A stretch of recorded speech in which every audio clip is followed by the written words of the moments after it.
topics and opinions expressed in the following show are solely those of the hosts and their guests and not those of W4CY Radio, its employees, or affiliates. We make no recommendations or endorsements for radio show programs, services, or products mentioned on air or on our web. No liability, explicit or implied, shall be extended to W4CY Radio or its employees or affiliates. Any questions or comments should be directed to those show hosts. Thank you for choosing W4CY Radio.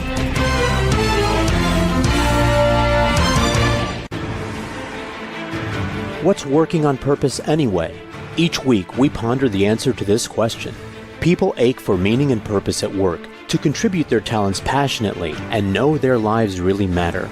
They crave being part of an organization that inspires them and helps them grow into realizing their highest potential. Business can be such a force for good in the world, elevating humanity. In our program, we provide guidance and inspiration to help usher in this world we all want, working on purpose. Now, here's your host, Dr. Elise Cortez.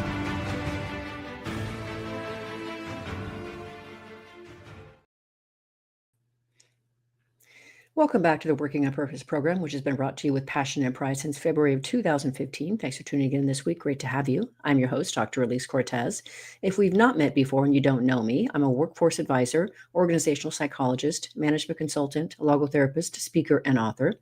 My team and I at Gusto Now help companies unleash their own gusto to enliven and fortify their operations by stoking the passion, meaning, and purpose of your team to align with your organizational aspirations. We do this by helping companies build a high-performance culture, inspirational leadership, and nurturing managers who meaningfully connect with their team members and coach them to develop more skills and contribute their highest performance and commitment. You can learn more about us and how we can work together at gusto-now.com and my personal site, elisecortez.com. Getting in today's program, we have with us Cecily Mak. She's a founding general partner at Wisdom Ventures, a purpose-driven investment fund backing companies at the intersection of technology and human flourishing, right up our alley. She's the voice behind the Clear Life Movement, the host of the Undimmed podcast, and the author of Undimmed, the 8 Awarenesses for Freedom from Unwanted Habits. We'll be talking about 8 powerful awarenesses from her book that support individuals in shifting unwanted habits, whether it's alcohol, overworking, perfectionism, or everyday digital distraction. She joined today from Mill Valley, California. Cecily, a hearty welcome to Working on Purpose. Oh, fantastic. Thank you so much for having me. It's great to be here. It is great to have you on. And as I mentioned, I learned about you from the Purpose Reset authors. So that's where I got you from. And let's go ahead and celebrate this new thing that's about to come into the world. And I'm reading a little bit early, Undimmed. Here it is. Awesome. It's gorgeous. It's great to see it live in the wild. Thank you for being one of my earliest readers. I'm so honored. I'm so honored. And as I said to you before we got on air, Cecily, I just think the writing is beautiful. Your storytelling is beautiful. The way you bring us really into your world in a very upfront and personal way is really compelling and very commendable. Thank you. Thank you so much. You're very welcome. So as you probably know from what we said before in our exchanges, and maybe even by looking at anything I do, websites or LinkedIn, you know that I stand for helping individuals and organizations realize their highest potential and step into their shine. So it occurs to me that your book is about living life full court, drinking in all its wonder. And so if you could share with us, why were you so compelled to write it? Yeah, I have one of those rare stories where I actually didn't set out to be an author. I had a vibrant career. It was on accident. Yeah, it was a little bit of an accident. Of course, there's certain moments where you have to really commit and follow through with the intention because it is an enormous amount of primarily solitary work to birth a book into the world. But I really used writing as a way for me to metabolize and process and learn around my own experiences of an unexpected decision to pause alcohol in my life. And when I made that break, and I realized how little community and resources available for people who weren't necessarily in the recovery, committing to sobriety camp, but also wanted to maybe reframe their relationship with alcohol or any other dimmer, as I refer to them. I realized that, I had some work to do in this space. And in processing my own experience and understanding my journey, I wrote about it. And first it was essays, and then I worked with an editor, and then I worked with a second editor. And over time, I really kind of defined my approach and way of relating to things that take me away from presence. And as I came to bring that book into the world, we actually ended up shopping what was my second planned book, not the first, which is this framework of the 8 awarenesses. And it really hit a chord. We had incredible response when my agent and I took it out to the big publishers, and we knew that there was something here that could be helpful to other people. And my own process of learning could actually be supportive of other folks as well. A couple of things, Cecily. So first, I love that idea of metabolizing your experience into a learning journey. I just think that's really, really yummy as a lifelong learner. And then secondly, I really want to commend you for what a compelling way you opened your book. You open your book with a story about choosing to step back into the house really quick and take a shot of vodka to get you through the day. Yeah. And that's compelling for a number of reasons. First, that it helps us all smack ourselves into a state of awareness of what are we doing that might also be dimming ourselves. Yeah. But I think it's just really powerful the way that you talk about this idea of what brought you into this learning journey to step you onto this path. Yeah. Yeah, no. And thank you for mentioning that. It was a tough moment in life. It was a tough moment to write about. And it was also a tough moment to agree to reveal to the world. I'm still professional. I run a venture fund. I run in very kind of polished circles, and that is a very raw and uncomfortable and awkward story. But I wanted to serve that interest and intrigue in people who are trying to find a way to relate to what I'm talking about here. And in being my most human self possible, in inviting a reader to spend time on this and their own precious minutes learning about what I'm offering in the book Undimmed, it felt really appropriate. And, that hook also leads into some of the other offerings within the book, which are really an invitation for all of us to look at what are we doing to survive difficulty? What are we reaching for to soften the tough edges of life? And that moment for me, I was sitting, for the readers who aren't, or listeners who aren't familiar with the story, I was sitting in the passenger seat of our family car at 10 in the morning on a weekend day with my then husband in the driver's seat, engine running, kids strapped in the back, ready to go to the beach. And I was so wickedly uncomfortable in my own skin and in my marriage and in my career and in my body. Everything was just awkward and wrong feeling, but I felt like I just had to keep going. That unconsciously walking back into the house, taking a shot of vodka, and then walking back into the car made me feel at that moment like I could then do what I needed to keep doing. And not doing that, in allowing ourselves to feel discomfort and work through what arises in those moments, is actually some of the best intelligence that we can call on to make shifts in our lives. And so it was an eye-opening moment in retrospect, for sure. Well, and also there's a couple of things that I would say about your braveness and your courage to do that, that to show that kind of vulnerability, and it is absolutely leadership. Is you are so much more credible as the author of that book by sharing that. Right. It's not like you're talking about this from an academic vantage point. Oh, you've researched this, you know what this is because you have the latest and greatest on it. No. You were on literally the front seat. Yes. So I think I just really want to commend you on that. It's really powerful. Thank you, Lise. Appreciate that. So welcome. So let's help our listeners and viewers who haven't yet read the book as I have really better understand what you mean by a dimmer. So alcohol is one of them. What do you mean by a dimmer? Yeah, it's really anything that we do or consume or use in some way to soften difficulty. And there are unhealthy dimmers and there are healthy dimmers. And we all have our own personal experience and story with these. There's no one right answer to that. Unhealthy dimmers tend to be in the drugs, alcohol, gambling, sex addiction category, where the use has gotten to a place where there's a problem. We're not engaging with life in a very healthy way because of our tendencies with these escapist tools or things that we can take into our systems. And then there are really healthy dimmers that can be used in unhealthy ways. Work, food, exercise. I actually name one as a personal experience when I'm working through now, toxic generosity. So it's something that we do in an unhealthy way, meaning we're reaching for it to escape or dim out. Social media is another great example. How many of us are awkwardly standing in the elevator with strangers, or receive an uncomfortable bit of news, or have an awkward conversation with a family member, and we grab our phone and we start scrolling through whatever's available for that quick little dopamine hit that will relieve us for a moment of that difficulty. Those are all dimmers. And when I was doing my own work and my own discovery journey around how I was using alcohol, I realized it wasn't the alcohol, actually. I was reaching for something that made difficult moments more tolerable for me. Yeah. And when I got beneath the layering of that and could actually encounter those difficulties and use them as guidance, my life completely changed for the better. So that's the invitation of this work.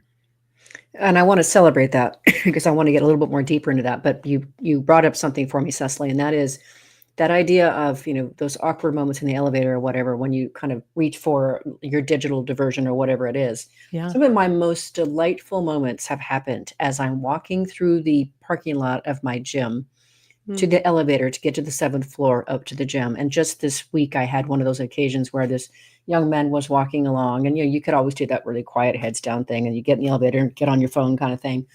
But I chose to say something about this mat thing that he was carrying, and it opened this amazing conversation that within just a few seconds, I won't go into the story because we want to have more time, but literally within, well, not seconds, a couple of minutes, literally, he had shared something profound about his life.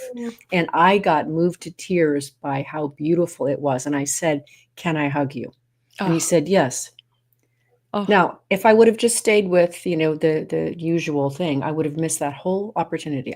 Man's name is David. I made sure to say goodbye before I left that day. So what I see in your book, which is in beautiful alignment with what I'm trying to do with my life and my work, is you're asking us to become more aware of our dimmers and to be courageous in pursuing the life that we really want. That's what I get out of your book. Yes. It's two things. It's getting enough signal to have enough information to make changes that we might need to make. A great example that I think about a lot is there's certain people and contexts that we don't feel like we can handle unless we have a thing. So certain people we might be invited to go to a dinner party with, and we think, I'm just not going to make it through the dinner party without a couple drinks. Well, maybe that's signal from our system around maybe spending less time with those people. Or I'm not going to be able to survive another, 2 days at this job without my nightly wine habit. Maybe we should just investigate. Yeah. What is it about this work that's so much of our time and energy and life force that is so counter to our own state of ease or sense of creativity or impact that we want in the world, that maybe we should take a look at that. The second one, which is such a gift, and it was the word that just kept bouncing around in my life for that first year I wasn't drinking anymore, is presence. Yeah. And that's what you just spoke to. You're actually there for it. You're in the moment with the person, as opposed to checked out. And that is really the currency of life, is being able to be in presence with somebody. It's the greatest gift we can give a loved one. It's the best way to feel fulfilled in our day-to-day activities, is to fully show up for those moments, make the eye contact, invite the hug, let the tears come out of your eyes. You remember that now, however many days later, and you might months down the road, where you would never if you'd spent 90 seconds scrolling Instagram on your way up to the 7th floor. And so it's kind of a gateway to that different way of orienting to the world, which just is the best. I'm in. And yeah, the presence thing is really a beautiful thing. Also being attuned is another part of it, right? So the attunement piece. What I want to do next is, and this is for listeners and viewers, for you to both get a feel for how beautiful Cecily's writing is, but two, this passage here is just so powerful. So I'm going to read this, Cecily. Yeah. So you say, as my process unfolded, it became increasingly clear that my journey had little to do with alcohol after all. The root of my habits was an effort to dim out the difficulty and pain beneath the surface. Like many, I had been self-soothing, evading discomfort, softening life's edges with what was not only available, but socially and culturally encouraged. As I shed my dimming habits, I felt everything intensely again, like a child almost, the difficult and the beautiful parts. It was as if my life aperture had widened, allowing in more of the extremes of a spectrum of feelings. It wasn't easy, but it wasn't bad either. It even began to feel good. Dimming keeps us in a safe middle. I was starting to feel clear with a newfound access to extremes that I now can embrace as part of what makes being a human such a gift. The key to freedom was getting to the bottom of what I'd been trying to avoid and making peace with that. Only then could I start to live from a place of true agency and alignment and finally reacquaint myself with both ends of the life experience spectrum again. Yeah. Thank you. Thank you for sharing that. It's so beautiful. And I mean, that is so much the invitation and promise of your book. Thank you. Yeah. It's such a visceral experience too. And I really do see a pendulum when I think about this and the experience. We can stay in the safe middle. We can stay in the safe middle for our whole lives. And when we open up our access to the deeper ends of the spectrum, it can be sadness and difficulty and challenge, but it can also be abundant joy and experience and elation. And I speak with people every week who are discovering the incredible impact of being able to expand outside of that safe middle. And it is both ways, but most of us end up choosing that as a path. Well, it's really beautiful, and I can't wait for it to get into more hands and eyeballs of readers like me. Let's grab our first break and let our listeners and viewers marinate on what we've been talking about so far. I'm your host, Dr. Elise Cortez. We've been on air with Cecily Mak. She's a founding general partner at Wisdom Ventures, a purpose-driven investment fund backing companies at the intersection of technology and human flourishing. She's the voice behind the Clear Life movement and the host of the Undimmed podcast. We've been talking about where this book came from and why its message is critical for you in today's times. After the break, we're going to start diving into the 8 awarenesses from her book. We'll be right back.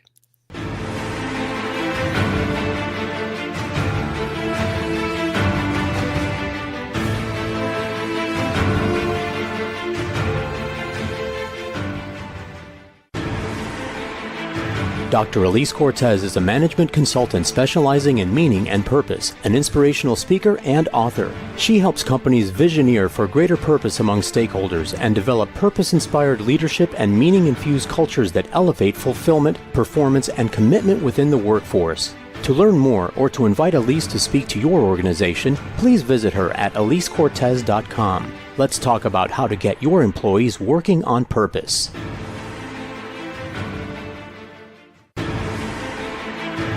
This is Working on Purpose with Dr. Elise Cortez. To reach our program today or to open a conversation with Elise, send an email to Elise, A-L-I-S-E, at elisecortez.com. Now, back to Working on Purpose.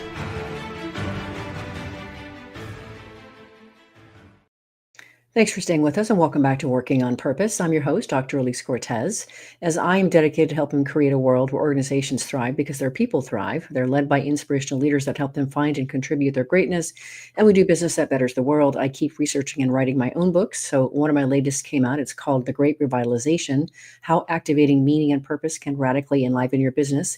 And I wrote it to help leaders understand what today's discerning and diverse workforce wants. What do they want from you to give their best and stay? And then I offered 22 best practices to equip you to provide that through your leadership and your culture. You can find my books on Amazon or my personal site, elisecortez.com. If you are just now joining us, my guest is Cecily Mak. She's the author of Undimmed, the 8 awarenesses for freedom and unwanted habits from unwanted habits. So I think it's fascinating that you adapted your system of 8 awarenesses from the 12-step process. So let's talk a little bit about where that came from and how it was that you decided to start there. Yeah, thank you. So I, as I mentioned earlier, I took a 30-day experimental break from alcohol in 2017, and that extended to 60 days, 90 days, and then a year. And in that year, 2018, I was grappling with all the things one might grapple with. Who are my people? What do I do socially? Do I still hang out in environments that are alcohol saturated? What about the work colleague meal that depends on a few glasses of wine? How do I handle that? And so in addition to doing my own inner work along the way, I was seeking out resource and community and guidance and tips on how to do this well. And multiple people recommended that I go to an AA meeting or more. And I was happy to, and I went to a number, and I had been in the AA system previously as a child of an adult alcoholic. So I was familiar with Al-Anon and the process. And I just couldn't embrace it as the path for me. And no judgment. I know that AA has helped millions of people and will help many millions more. But again, I didn't self-identify as an addict, and I didn't even self-identify as sober. So a lot of just the initial framework didn't fit for me. And I kept thinking to myself, I wish some of the similarities here, with my experience could be adapted into something that suited me better. And I talked to other people, in a similar place. They agreed. So I literally took the 12 steps of AA. I copied it off of the website. I pasted it into a Word document and I started editing. And I changed the language over 4 years to suit my experience and my needs. And at the end of it, we have the 8 awarenesses. The biggest difference between them and the 12 steps of AA are that the 8 awarenesses is much more about agency, freedom, and choice. Whereas I found the AA model was a bit more about surrender, diagnosis, and in many cases, stigma. So that's how the 8 awarenesses came to be. Beautiful, beautiful explanation and way to set up. So I don't know how many all we can get through this, but we'll do our best to get through most of the 8. And what I would love to do, Cecily, is just cue up a little bit about the awareness so people are aware of just what's available to you in the book, because the book has, ladies and gentlemen, so much more levels of richness to be able to understand and get into the awareness. Yeah. But let's start with the first one. It's called, you call it My Life is Better Clear. Yes. And this one is really about the invitation or the provocation for us all to decide whether or not we are better off without this dimmer. I spent years trying to convince my late mother to pause and change her drinking habits, and she never really wanted to. And so all of those efforts were somewhat maddening and fruitless for us. I found that in order to be on this path of opting out of alcohol and staying committed to a dimmer-free life, that initial decision has to come from me. I have to believe my life is actually better clear. Yeah. So it's a reminder to come back to that anchor. I thought that it was interesting that you say the best way to explore this first awareness is to pause a dimmer of choice for a period and pay close attention. Yeah. See how you might be better off without it. I Yes. thought that was really powerful. Yes. And I want to invite people to realize it could really be anything. It could be removing your social media apps from your phone for a week and noticing what shifts. It could be deciding that you're not going to buy anything on Amazon all next month. It could be opting out of whatever your other, maybe something you're ingesting, sugar, alcohol, tobacco, marijuana, and just pay attention. You don't have to have a bunch of, decision or judgment around it, but just with a lot of open-heartedness and self-grace, observe if the impact of that absence is positive or negative, what you miss and what you gain. I noticed, thanks to reading your book, on Sunday, I had a day of really great productivity, and I like the idea of just organizing for the week. I've been on the road quite a bit, and things had gotten kind of messy and such, and I didn't know where my inbox bottom was or anything was. And I went through this big, huge period, and I did all that. And then I realized I still had like several hours left in my day or evening. And I felt this immediate compulsion to do something with them. What do I do with that time? Like normally I would already have been through it. And because of your book, I stopped and I went, hang on a minute. Why am I being compelled to do something with this time? What am I trying to fill it with? So thank you, Cecily, already. It's already starting to seep into my being. So thank you. I love that. Yes. Busyness is a big one. That's one I'm still battling with. And anyone who reads my Substack will see that it's one that pops up regularly. I do the same thing that you just described. Open time, negative space. My reflex is to fill it. Yep. And there's a beautiful invitation there to wonder why. And what happens if we do less doing and more being, and what might emerge in that space. Well, and that's what I went into. I went into that inquiry thanks to you. Oh, thank you. Yeah, you're welcome. Okay, so the second awareness is I choose what I consume. Oh, this is perhaps the most empowering of them. And I like to think of the awarenesses as kind of mini mantras we can put in our pocket and pull out when we need them. This awareness around choice, I choose what I consume, really applies broadly and can define our experience of life if we use it well. So my insight around this originally came from realizing that if I was going to drink, there were many steps between thought and consumption. And I write about this in great detail in the book. You have to get somewhere where there is alcohol. You have to usually procure it in some way. Then there's a pouring and a lifting and a sipping, and 10 or other steps in between there. And when I realized how much choice I had every step of that way, it made me feel very empowered to make choices that were aligned with my previous decisions instead of feeling like a surrender or a victim orientation. And then once I kind of passed the alcohol hurdle, and I keep alcohol in my house. We offer alcohol to guests. I choose to not drink every day. I'm conscious of that choice. I realized there were other areas of life where that same awareness can apply. For example, what people do we spend time with? What do we read or listen to or watch? This awareness, I choose what I consume, applies to so many areas of our lives. And if we can just reclaim a bit of our own agency and decision making and notice that it's actually most of the time up to us, what we let into our systems, we can really change the nature of how we live for the better, whether that's physical health, mental health, our social lives, our professional endeavors.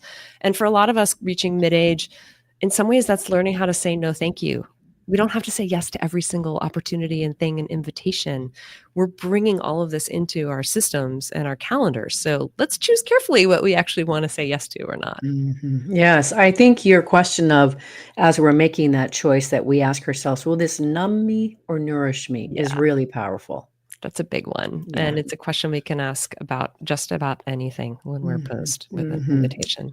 Absolutely. I can think of, friendships that I've let go because they were no longer nourishing. Yeah. And so that being an example of what you mentioned in the social front.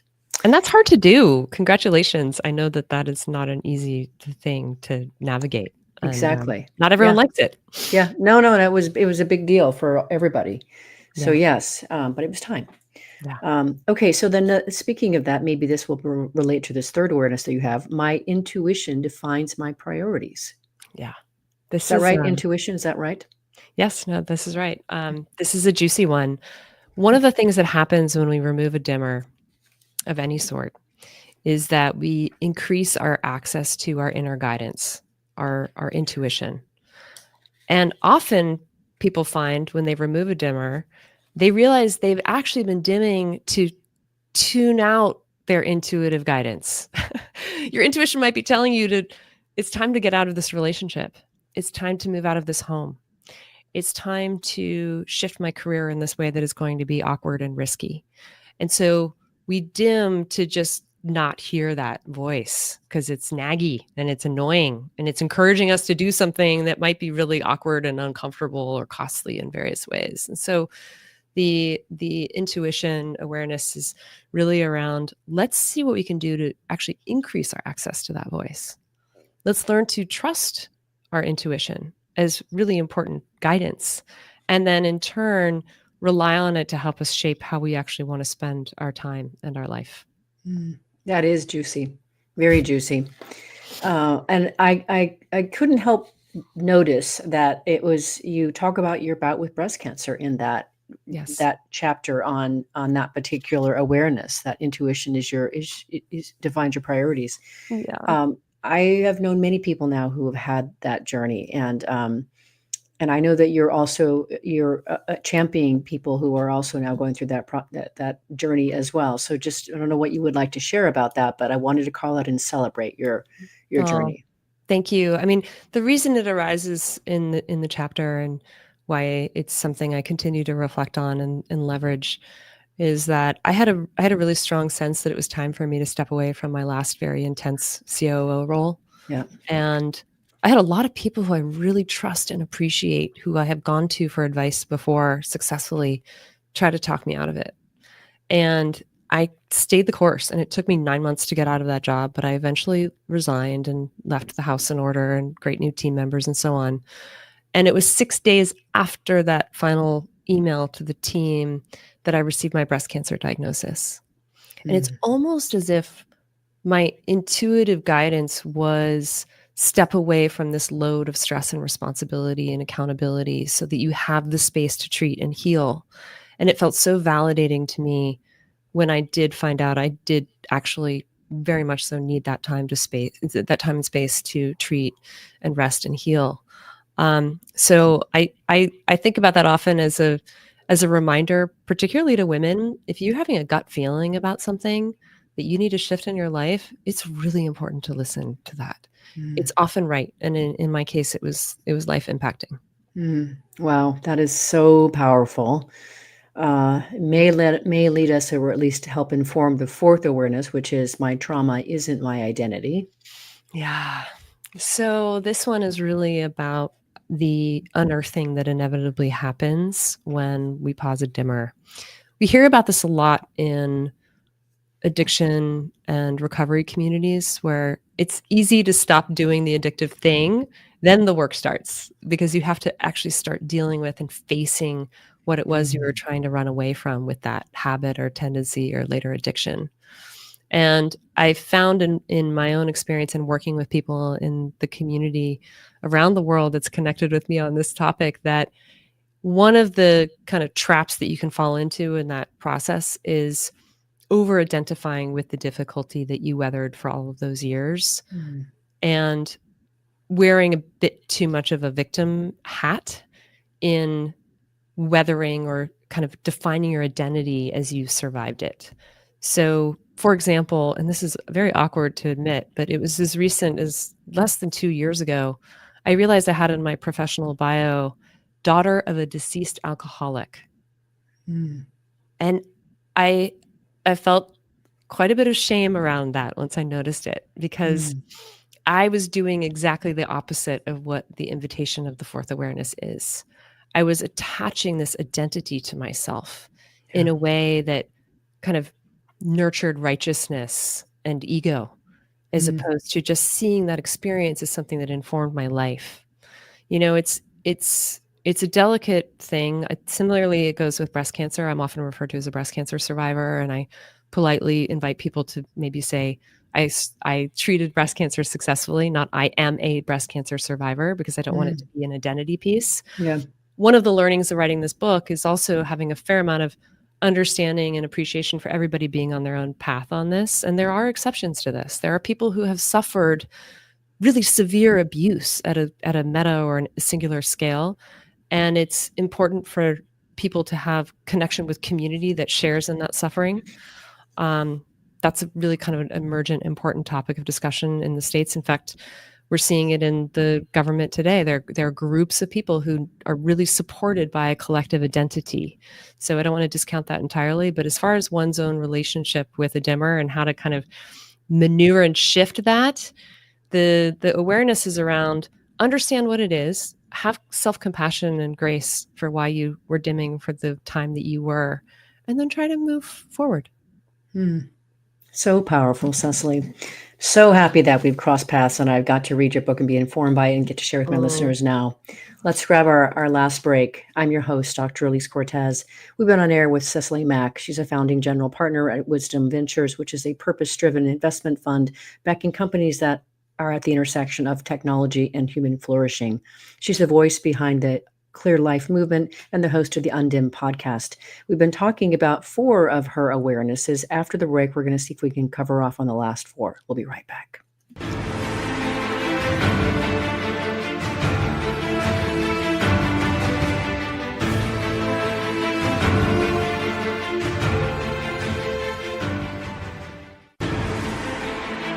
Dr. Elise Cortez is a management consultant specializing in meaning and purpose, an inspirational speaker and author. She helps companies visioneer for greater purpose among stakeholders and develop purpose-inspired leadership and meaning-infused cultures that elevate fulfillment, performance, and commitment within the workforce. To learn more or to invite Elise to speak to your organization, please visit her at elisecortez.com. Let's talk about how to get your employees working on purpose.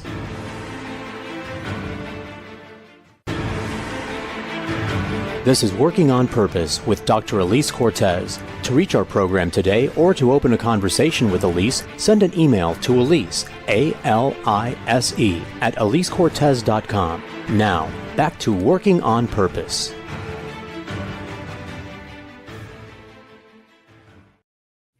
Thanks for staying with us and welcome back to Working on Purpose. I'm your host, Dr. Elise Cortez.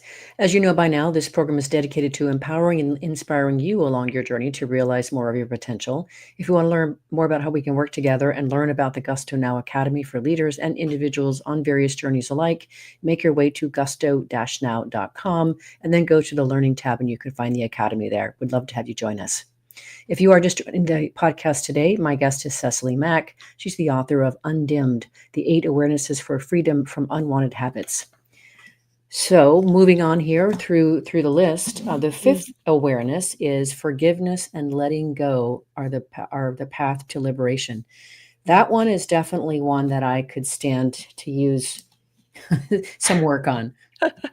Couldn't we all? I mean, it's actually the biggest, emergent awareness of my whole entire process. I carried a lot of baggage and weight and bitterness and crankiness with 2 particular people in my life for many years. And as I made my way through this process and became a little bit more clear and present with myself and faced some of my own demons, I was able to put some of that down. And I think it was following those important steps of being clear about agency and choice and tuning into my intuition and shedding a bit of that victim orientation I had. The 2 people were my mother, who I felt like really abandoned me and kind of lost herself in her own difficult journey. And then also my kid's dad. We had a difficult divorce years ago.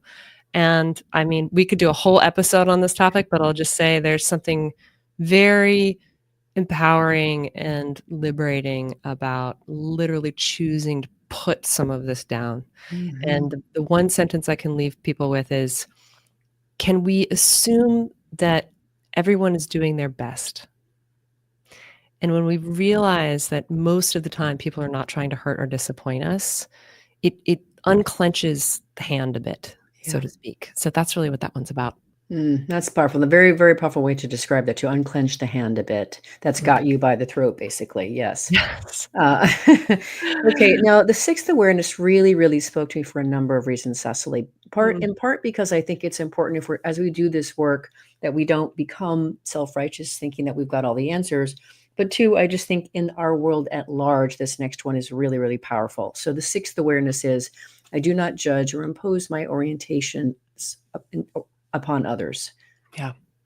Yeah. This one is an important one for anyone on this path. It's going to be different for everybody and in very different contexts and settings. And we will all notice it in one way, shape, or form, whether we're self-platforming or being condescending or positioning others as other to make ourselves feel safe or good. In my experience in pausing alcohol, I was extremely guilty for a while of being very judgmental of people in my life who were, I used to say, still drinking. Hear the assumption right there? The judgment is that they will stop someday and they'll join me in my path and my journey. I have, with great awkwardness, come to realize that's actually none of my business. And what people do and what they choose and how they live their lives might be great for them. My path, my awareness is, I know what works for me and I can follow that. And I'm still learning. I'm making mistakes all the time, but it's not my role to sit somewhere and impose my judgment and expectations on others. Yes. And I thought it was so powerful what you shared with your interaction with someone named Trey in the book. And I want to situate this as not just, for your own dimmer, but for any of our dimmers and how we choose to pause them. But you write in your book, he says to you, your choice to not drink is like a meditation bell. It makes others around you pause, reflect for a moment, and on their own habits. And I think that's really powerful. And what I got from that is, since we all have dimmers and we all choose to take a pause on those dimmers, we too can be that meditation bell. And I think that I thought was really powerful. Yes. I think our daily actions, our choices, how we behave, what we do, what we don't do, it might not be the most important thing in the room, but people do notice. And sometimes that results in curiosity or a shift or a pause, which can be transformative for people. I think about that a lot as a mother. I have 2 teenage sons, and the way they see me interact with the guy at the ticket taker in the parking lot who can't find the right thing to help me close my transaction is going to have a ripple effect on them, right? So maybe my own way of behaving in that moment can have us all just take a pause and take a breath and be something we don't want to see in the world ourselves. Definitely. And I thought that in this particular chapter on this dimmer, that this insight here was really, really powerful. You say that great judgment serves as a guide. And when we catch ourselves comparing or feeling better than someone else, it is an opportunity to notice an unhealed part of ourselves. Yeah. Really powerful. We only see the ickiness in other people that we know exists within us. And so it's always an invitation to say, wow, that feature, that quality, that person that's driving me nuts, it must exist in me. I would not have such intense emotion around it. And that, talk about humbling and awkward. That's one of my favorites. Yes. Whew, this thing being human is rough, isn't it? Sometimes it's beautiful, but it's also so, right, there's so much to learn, and we're never done learning, and and to be open to that and humbled by it, I think, is really beautiful, and the opportunity. So I have become so aware of this as the decades continue to unfold. Your seventh awareness is time is our most precious currency. Yeah. This one hits home, and it's an emotional one in some ways too, especially having had a cancer experience in recent years. I came to this one because after I had been not drinking for a year, I realized I had all this time.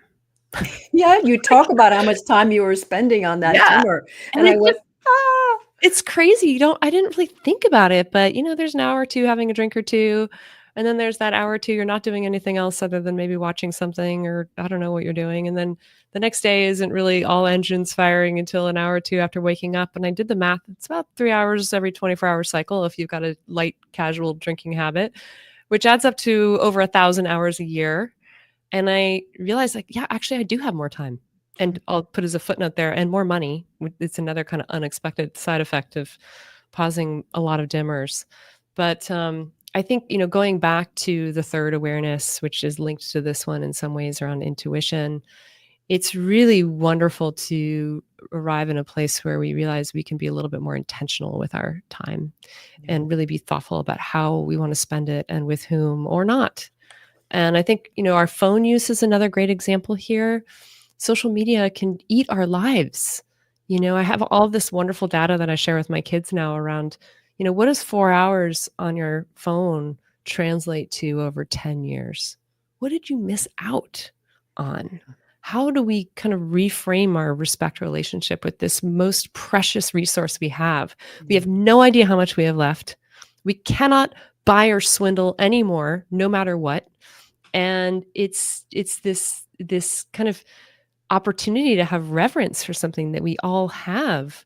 And it's really up to us and how we want to use it and spend it, particularly discretionary time. We all have to work and take care of ourselves and each other and all that, but it's the discretionary time that I really try to myself be more thoughtful around how I spend it, and encourage that in my family as well. Yes, so much opportunity there. So the last one I really thought was beautiful in how you situated it, and you do situate it as ripples of grace. The eighth awareness is I seek ways to support others. Yeah. I mean, this one was one that required the least translation out of the 12 steps. This is a really natural final stepping stone on a journey like this before maybe you start the cycle again. What can we do to support other human beings figuring it out, especially when we are in a place of, I use the word abundance. That could be abundance of time. It could be abundance of money. It could be abundance of talent. How do we, put back into the system what we have benefited from? And anyone who's on a clear life journey or, navigating with the 8 awarenesses, there are tough parts and we need help and we ask for support along the way. Yeah. And that is part of the, kind of core of this experience is, it's an inner journey, but we also can't do these difficult things alone either. How do we pay that forward a little bit? How can we show up for somebody, even in just a small way?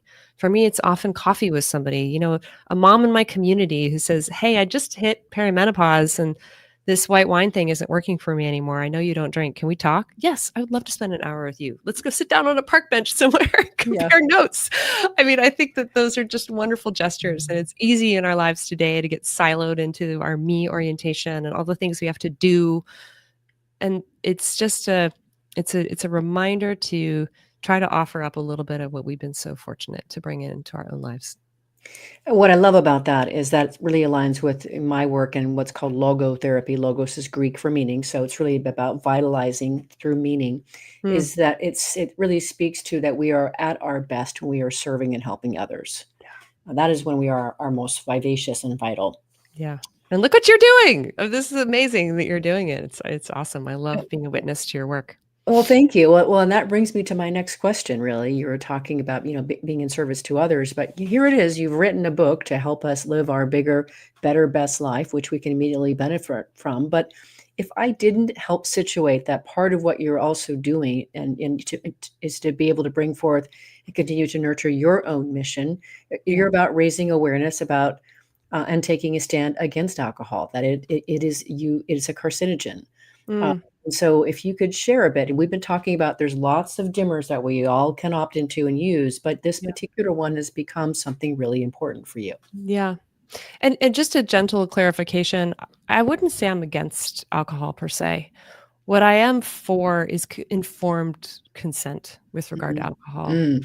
We are in the United States in particular subject to a lot of lack of or misinformation about the risks associated with alcohol because the big alcohol industry in its behemoth and very predictable ways is actually keeping science and research and helpful warning information out of the public sphere for their own commercial self-interests. This infuriates me. I had been alcohol-free for 5 years when I had my breast cancer diagnosis, and it was only in researching what may have contributed to my cancer that I unearthed that alcohol is a group 1 carcinogen alongside tobacco and asbestos. At that point, 2 years ago, less than half of Americans knew that. The percentage is gradually increasing, in large part thank you to Dr. Vivek Murthy's U.S. Surgeon General's report on the topic in January of 25. But we have a long way to go. And in my work with the United States Alcohol Policy Alliance, which is a Washington, D.C. based nonprofit, really working to help increase awareness and understanding around the risks and make alcohol less of a harmful feature of our culture, I see a lot of room for us to improve in this space. So I thank you for bringing it up. I do invite people to be informed, do the research, be one of informed consent when you put things into your body. Yeah, back on the consumption, choice of consumption. I choose what to consume. Yeah. So it goes by so fast, Cecily. This has been amazing. Regarding your 8 awarenesses and stepping into this fuller experience of life and expression of life, what would you like to leave listeners with today? Such a good question. I think the one that I come back to a lot in my community and myself is listen to yourself. We all know when there's something that needs to shift or change or evolve. And it's really easy to find a way to kind of dim out that guidance. And I just encourage us all to tune in, trust ourselves. We actually know what changes or evolutions we want to make. And that guidance is really, really valuable wisdom that can help us kind of get our life back onto an orientation that feels better. I want to echo that, Cecily. There is just so much information, data, wisdom available when we learn how to really tap into it. And I love that your message is for us, if we remove those dimmers, we have much greater access to all of that. Yes, absolutely. Very grateful that when I reached out to you on LinkedIn saying, hey, I've got this podcast, I want you to come on and talk about your book, that you didn't just ignore it, but you responded with a yes. Cecily, thank you so much for writing your beautiful book, sharing it with the world. I get to be one of the first readers and coming and working on purpose to talk about it. It's been an honor to have you on. Oh, the honor is mine. And I'm so grateful for the work that you're doing and the impact you're having. And thank you for inviting me. Thank you for sending the note. Maybe I'll just reach out to people we want to connect with a little bit more. Absolutely. Delighted. Yes. Anybody that you think I should talk to, and likewise, well, I'll say that I want to talk, that you think I should talk to, just send them my way, make the introduction. I'm in. I trust your judgment and your intuition. Awesome. Will do. Listeners and viewers, you are going to want to learn more about Cecily Mak, the work she does at Wisdom Ventures, and her new book, Undemable. You can start by visiting her website. It's cecilymak.com. And let me spell that for you. It's CECILYMAK, cecilymak.com. Next week, we'll be on the air with Lamel McMorris talking about his new book, The Power to Persist, 8 Simple Habits to Build Lifelong Resilience. See you then, and together, let's lean in and learn how to create destination workplaces where people thrive, grow into their higher potential, all while doing business that betters the world. Let's work on purpose. We hope you've enjoyed this week's program. Be sure to tune into Working on Purpose, featuring your host, Dr. Elise Cortez, each week on W4CY. Together, we'll create a world where business operates conscientiously, leadership inspires impassioned performance, and employees are fulfilled in work that provides the meaning and purpose they crave. See you there. Let's work on purpose.